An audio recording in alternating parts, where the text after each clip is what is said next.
Kepolisian Federal terus menyelidiki motif di balik penembakan mantan presiden yang juga kandidat presiden AS Donald Trump dalam sebuah acara kampanye di saat Trump sendiri berada di Milwaukee, Wisconsin, guna secara resmi menerima nominasi Partai Republik sebagai kandidat presiden. Selengkapnya dilaporkan tim VOA dari Milwaukee, Wisconsin. Salah satu insiden kekerasan politik paling parah dalam sejarah modern Amerika Serikat, penembakan terhadap mantan Presiden Donald Trump saat kampanye di Pennsylvania. Biro Penyidik Federal FBI menyebutnya upaya pembunuhan oleh tersangka seorang laki-laki Pennsylvania usia 20 tahun bernama Thomas Matthew Crooks. We do not currently have an identified motive, although our investigators are working tirelessly to attempt to identify what that motive was. Presiden Joe Biden kembali menggelar pernyataan pers sehari setelah penembakan dan menyerukan agar rakyat Amerika Serikat bersatu. Unity is the most elusive goal of all, but nothing is important than that right now, unity. We'll debate and we'll disagree. That's not going to change, but we're going to not lose sight of fact who we are as Americans. Insiden ini membayangi Konvensi Nasional Partai Republik di Milwaukee, di mana Donald Trump akan diresmikan menjadi calon presiden partai ini guna menantang Presiden Joe Biden dalam Pilpres November.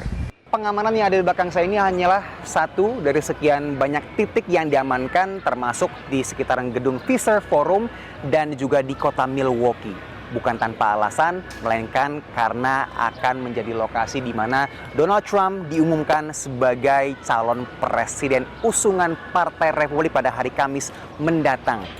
Keamanan nampak semakin diperketat semenjak terjadinya kasus penembakan hari Sabtu lalu terhadap Donald Trump di Pennsylvania saat kampanyenya berlangsung.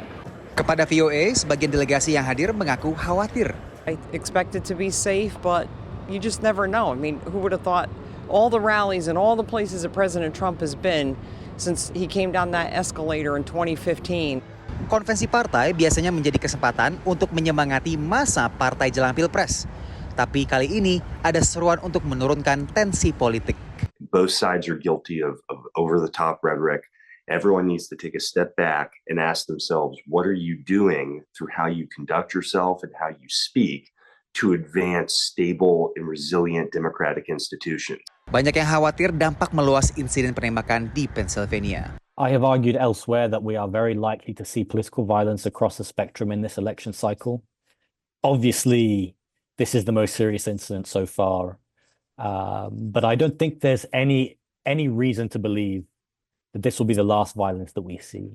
Presiden Joe Biden mengatakan telah berbicara dengan Trump tak lama setelah penembakan dan menegaskan bahwa tidak ada ruang dalam politik AS untuk kekerasan bermotif politik.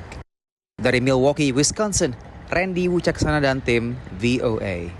Jelajahi cara baru mendapatkan informasi. Download Metro TV Extend sekarang.